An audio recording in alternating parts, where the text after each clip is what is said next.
Parents have a right to know what really happened to soldiers like Pat Tillman and Lavina. Now, most Americans have heard of Pat Tillman, football star turned war hero turned conscientious objector. He was supposedly killed accidentally by friendly fire. Well, believe me, there is nothing friendly about a barrage of bullets fired from closer than 10 feet. Forensic evidence indicates that Pat Tillman was deliberately fragged because he turned against the war. But few Americans have heard of Lavina Johnson. Lavina was a lovely young African-American girl, Christian and a virgin. She volunteered to serve in Iraq at the age of 18. Well, her body was discovered in a Halliburton tent, and her body shipped home in a closed casket. Her parents were told not to open the casket. But her father's a physician. I happen to know him personally. And Dr. Johnson opened the casket and examined his daughter. Her brains had been blown out.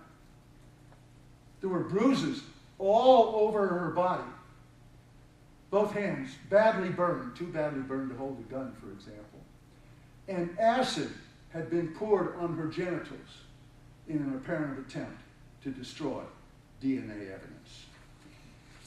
Now, by the way, the Army has ruled it a suicide. A government that honors the truth must uncover the truth and then tell the truth, and we intend to do just that. Now, we have at times, including, I think, the last decade, had a government with bad policies. But we're a good people. What we have long needed is a government which reflects the values and goodness of the American people.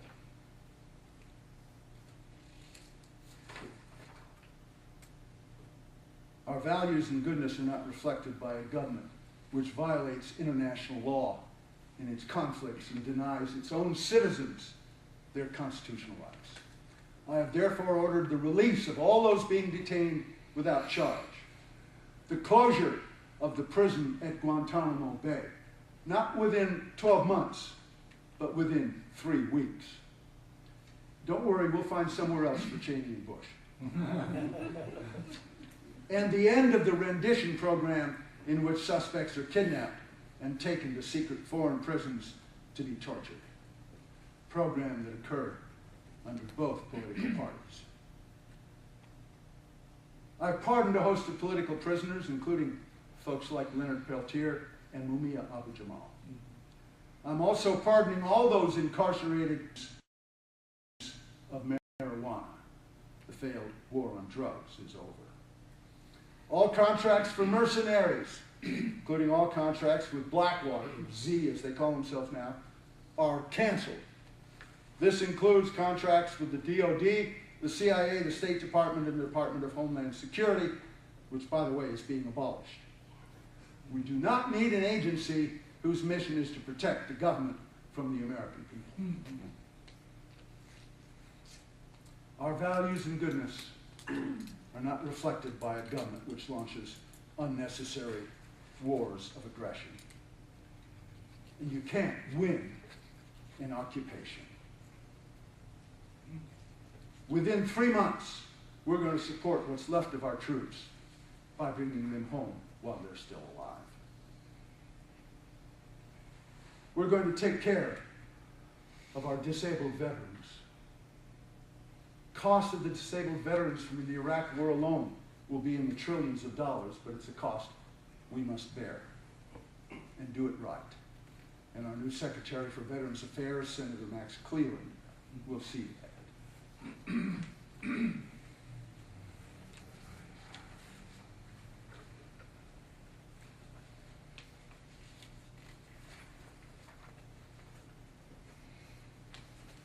Our values and goodness are not reflected by a government which uses our money to train death squads in the techniques of torture, intimidation, and assassination. The School of the Americas, by whatever name they choose to call it, is closed. Now, I recognize that we need advance information on the activities of Al-Qaeda and those who wish to do us harm. But our values and goodness are not reflected by, and our security is not enhanced by, an organization that promotes instability, insurrection, tyranny, torture, terrorism, murder, and war around the world in our name and with our money. John F. Kennedy and Jimmy Carter tried to reform the CIA so it would stick to gathering intelligence. They failed. I'm not going to try. As of this moment, I am abolishing the CIA.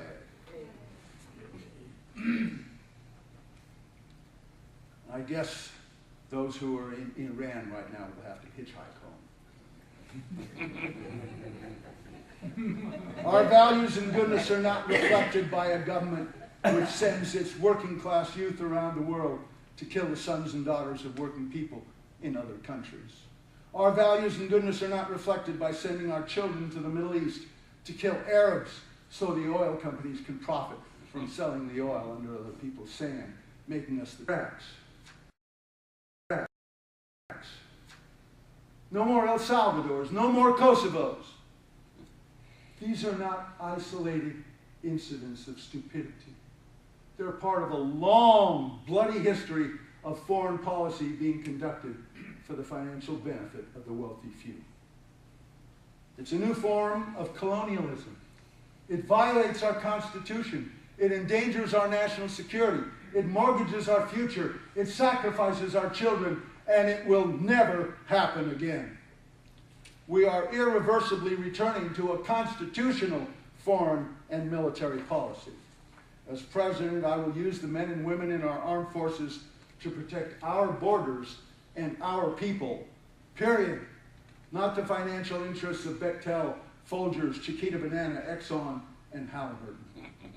This one change in military mission, eliminating the mission of protecting the far-flung global financial interests of multinational corporations, will allow us to greatly enhance our national security and at the same time reduce the defense budget by 80%. I've ordered the new Secretary of Defense, Admiral William Fallon, to begin an immediate recall of our forces around the world. Think of it, after 64 years, the occupations of Germany and Japan have finally come to an end. Needless to say, there will be no nuclear attack on Iran. My special envoy to the Middle East, Jimmy Carter, will be meeting with them to solve our differences. And once he is finished there, he will straighten out the Israelis and the Palestinians. Finally, I'd like to speak directly to the American people. I'm unlikely to last long in this job. Partly because I have terminal cancer from Agent Orange. And partly because there are powerful interests like insurance companies and oil companies and bankers with hundreds of billions of reasons for wanting me assassinated.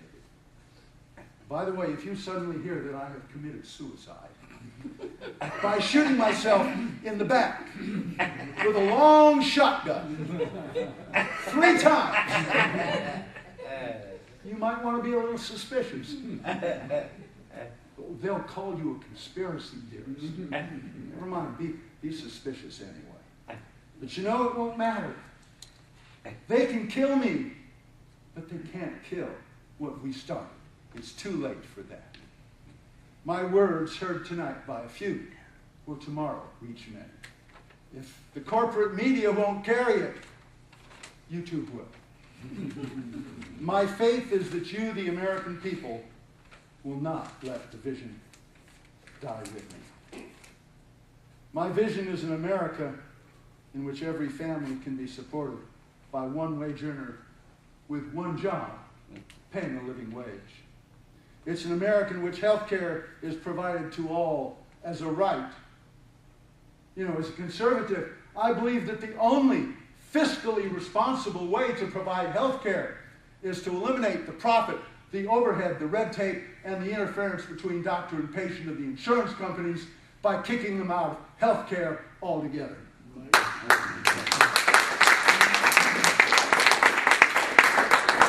We need to join the rest of the civilized world with a single-payer national health program. I see an America that seeks not to be king of the hill,